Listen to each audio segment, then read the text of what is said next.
Welcome to another Stompy 51 miniature adventure. This week I'm going to show you some Opel Blitzers by Plastic Soldier Company and then how they got used in a quick battle report for the fantastic game BattleGroup. But before we get on to the little game summary, I thought I would show you the Opel Blitzers that I did because my troops, my infantry, were taking quite a long time to drag themselves into battle. And I wanted something cheap in terms of points to try and get them there. So these are Plastic Soldier Company 15mm Opel Blitzers. I think there's different ways you can assemble them. I think you can assemble them without this canopy, but I thought it would just sort of be less painting. And also you can imagine people sort of sitting in there, whereas if I take this off, you might have to think about getting the people in there. And I just thought it was a process efficiency to leave that out.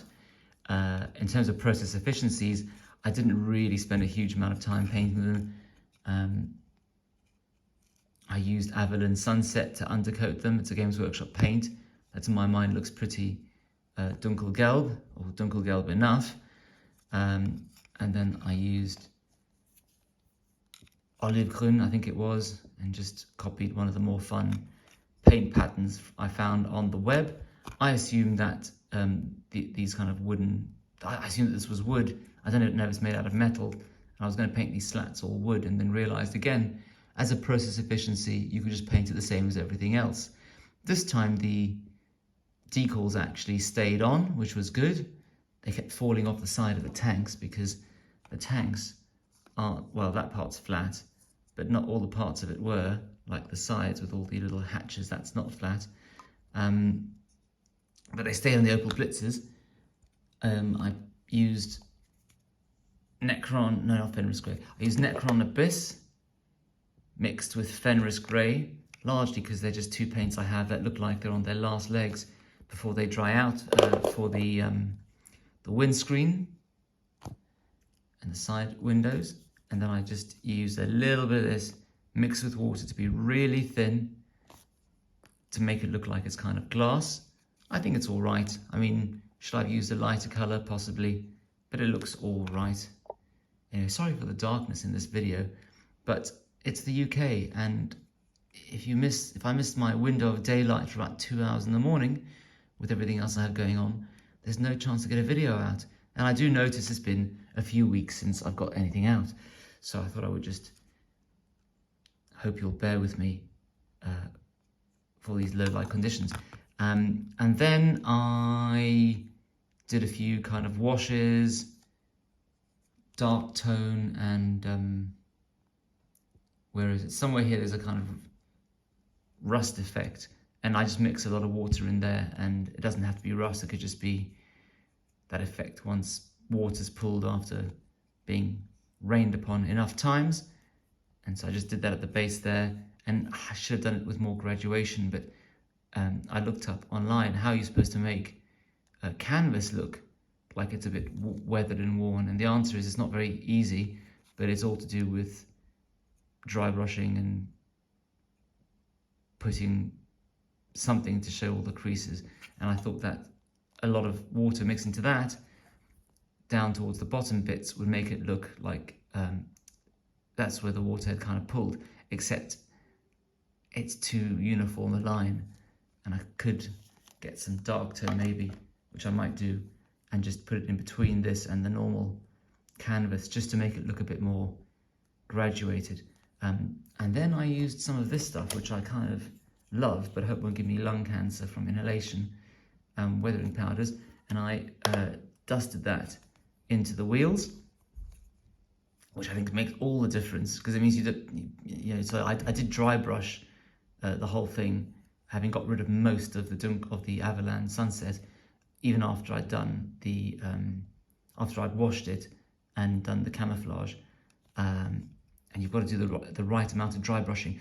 I see some people just leave too much paint on the brush, obviously, and so it looks kind of streaky, and I think I managed to get it just about right. But even if you don't get it right, all of this weathering and dusting at the bottom where the dust and mud will be kicked up onto, well, I think that kind of covers all the errors etc., and dusts over the wheels to make them look like they've been all worn. I thought these trucks did definitely need, there's 5 in the box, and when I assembled them, I mean, the first 2 I just kept messing up because I found them quite fiddly, but the last 3 I got the hang of it. But the wheels, I can imagine that the spoke in between just breaking with use, and so I just raided one of the Perry historical miniatures box sets and just use that as a base, which means you can clunk these cars around a bit more. And I put some of that riser rust, or whatever kind of rust that was, into the carburetor here. Is that what it's called? Again, just to make it look slightly used, in that it's collected gunge as they've been driving back and forth through the Ukraine, going about no good as they are. Kind of like Amazon heavy goods vehicles of evil delivery, these. But anyway, my opponent chose the Americans, and so that kind of limited my options, unless I was going to spend a gazillion pounds on like 3D printed or metal Italians, who probably don't stand much of a chance against Uncle Sam anyway. But here we go. And what else can I share about these? I think that's basically it. Here's how they measure up against a Sonderkampf something, whatever they're called, SDKFZ 222. And he came out all right. I couldn't find a decal that fitted, but I don't think it really matters. I get a sense that by 1944 they weren't too keen on broadcasting that they were in the Wehrmacht, because it just attracted unnecessary attention from the various Allied air forces. This is some kind of Opel Blitz I got from Skytrex, which I think is some kind of radio truck. And once I've worked out the rules for calling in artillery strikes, it will come into its own. And you can see in terms of scale, it's broadly the same scale as Opel Blitzers. Just a bit of a different take, a bit of a metal take. I mean, it weighs about as much as all 5 or more of these others. And this is what it looks like next to one of the tanks. Let's get it in focus. Thank you for bearing with me in the darkness.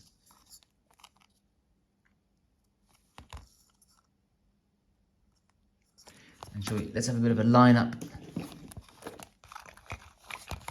Not so much Santa Claus is coming to town.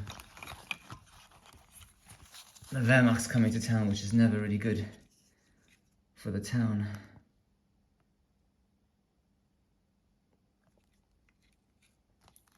I've ordered a whole load of Gaz trucks, the Russian equivalents, because when I make up all the Russians, there's a lot of infantry. And from what I've learned in BattleGroup, you need them to get into battle, and humping along on foot isn't going to get them there. But before I get onto the Russians, let's just take this for a bit of a walk. This is the dining room table, as you can tell, where I do all my painting. And so what have I got? So I got these for when there are airstrikes. I actually had them from when I played the various Battlefront games, and I just never got around to it. I'm not sure I need 2 of these, so maybe I'll assemble one and see if anyone else wants the other. And then, for late war entertainment, I thought I would assemble the 2 Tiger 2s. Are there 3 Tiger 2s in there? No, that's a Panther. So the 2 Tiger 2s, 3 Panthers. Can I be bothered to paint even more Panzer 4s? Probably not. Although they do have those Seitenschutz and whatever they're called, skirts on the side, to stop happy little Russians running up and sticking some kind of magnetic mine on, no doubt. Are those Panzer 1s or Panzer 2s? Panzer 2s, probably. So again, I'm not really sure what to do about them. They seem really cool. And I've got other tanks that can be used for Blitzkrieg, but what opponent is there? Because no one really makes plastic 15mm Poles and French, so it'd have to be 3D printed, and who wants to get involved in all of that? And then there are some Hetzers, and I think if I do paint the Tiger 2s, it'll be that kind of camouflage, just to do something different, because I think I'm done with the 3 pattern 1944 stuff. Anyway, on to my little game of BattleGroup. We played about 550 points each. We used this GitHub, I used at least, this GitHub list builder. You have to fill in the ranges and armor values, etc. yourself, but it doesn't take very long, and it's to defeat people just not buying the books, which are gorgeous. You must buy the BattleGroup books. And as you can see, this boiled down to 3 infantry squads, a Panzerschreck team, an anti-tank gun, an 88, and 6 Panzer IVs.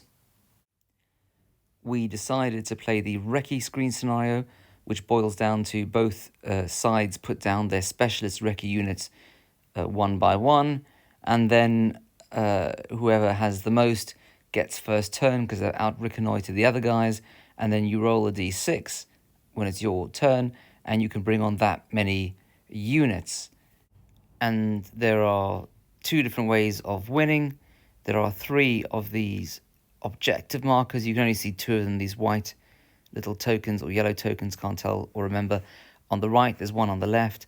And if you can get all of those, then you win instantly. But equally, there's this battle rating system where every unit that you've got has a kind of battle rating, not just its points, but the kind of its value in the bigger battle of the whole of the West. And every time something goes wrong, every time you lose a unit, you've got to draw from this bag. It could be a 1, it could be 2, it could be 3, it could be 4, it could be something fun and useful like an airstrike.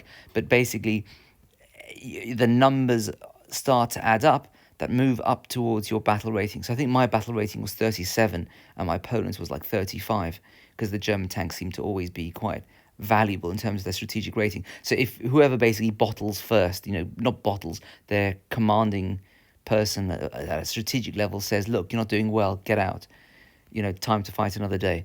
So those are the 2 ways of winning. And instead of everyone just rushing on and kind of fighting, it becomes a kind of a drip. You've got to make a tactical decision. Who am I going to bring on? And actually what we'll come to in a moment in the course of this discussion is I just kept rushing on Panzers because they're fast and have a big gun. But actually, I wondered if I should have rushed along some infantry, because I always find my infantry, even in their trucks, aren't really brought on soon, and they never really get back into battle, because after a couple of hours, they still haven't really quite made their way in. And certainly, artillery doesn't really get much of a shout out or shout in, and so I'll have to work on that.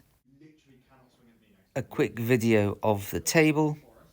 You can see there's a road that runs through it, well, kind of crisscrosses it. Some Shermans came on, some Panzer IVs came on. You have to roll to spot in this game before you actually roll to hit, which I think is actually quite fantastic, and it gives you an incentive to kind of hide tanks in places and make sure they're not out in the open. But basically the 3 Panzer IVs over there very quickly did for the front Sherman, I guess as in real life. And once he was taken out, that whole road was basically useless in the center of the village. I slightly messed up in that I forgot to bring a Raupenschlepper, a kind of caterpillar utility vehicle, whatever it's called, to drag along the 88. So it couldn't do anything except deploy on the table edge from where it really couldn't see much throughout the course of the game. But that serves me right, and I learned a lesson for next time. The 3 Panzer IVs I'd managed to get onto the table decided at that point to exploit the position of having taken out the Sherman over there on the left, and then going through the village and seizing the objective in the middle of it. So we now had 2 of the 3 objectives. So things were going swimmingly for the Reich, because as you can see here, our panzers had come through the forest and the village to try and pincer the road, and then some more panzers crept around my left flank along with this SDKFZ 222 to start shooting into the rear of the Shermans. But the thing is, my opponent had pulled obviously a number of these tokens creeping up towards his battle rating, 1s, 2s, 3s, 4s, whatever they were, but one of them he'd pulled out was an airstrike, and a Thunderbolt came along and fired some rockets into the top and thus non-existent armor, really, of this Panzer IV on the left, which really signaled the point from which it started to go downhill for me very fast. Bit of a panned video view of how things were going. So I was trying to get round to that token up on the hill there. But as the firefight was going on between Shermans and Panzer IVs in the forest and the village, the American fellows started rolling pretty well for the numbers of units that could come onto the table, at which point a whole load of these half-tracks came speeding on. Well, not speeding on, because you can't double turn and then people jump out like Mad Max. So over the course of a couple of turns, he managed to get on those 4 half-tracks, and a load of people jumped out and GIs started swarming the place like veritable ants. Sadly, some of those GIs had bazookas which started to make holes or pin and thus scare the Panzer IVs. That said, the right flank went quite well, and I managed to destroy 3 M10 destroyers, even though they were behind a hedge. They don't really have very thick armour, let's just say that. I did manage to get a truck on with some infantry, 5 guys with rifles and a Panzerfaust. The Panzerfaust took out one of the Shermans, which was great, and the MG34 and the infantry didn't do too much to the American infantry, and the firefight just kept on going. But I hadn't brought up enough infantry, and so all the Americans, with all their bazookas, started taking out tanks. And ultimately, pretty much all of my panzers went up in black smoke. And I decided to call it because, as you can see from below, I was trying to bring in my trucks full of infantry. But the issue is that whereas there had been enough road in terms of terrain for my opponent to have a road going all the way to his starting point, I didn't have a road for large chunks of it because we just didn't have enough model road. And so it was taking my trucks a long time, well, I say a long time, an extra couple of turns to get anywhere useful. And we'd had fun. We this was really just our 3rd game of BattleGroup. We think it's a great and fun system. We feel like we're playing World War II rather than running cars around some kind of race course or something. The car park of dozens and dozens of tanks that other systems are. And, we were pretty happy with having tested all the mechanisms and got most of them right. And so we just called it, at which point we looked at how many battle rating tokens we'd all pulled, and I had many more points than my American foe, and so I lost because we were all told to put out and keep defending the Reich.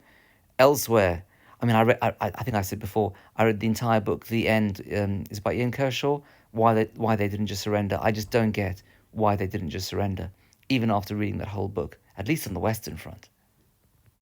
But, mwahahaha, we will get him next time. Anyway, thank you very much for watching to the end and for watching along. Do let me know if you have any thoughts. Do you play BattleGroup? What are you up to? Keep well, keep safe, and hope to see you again round here soon.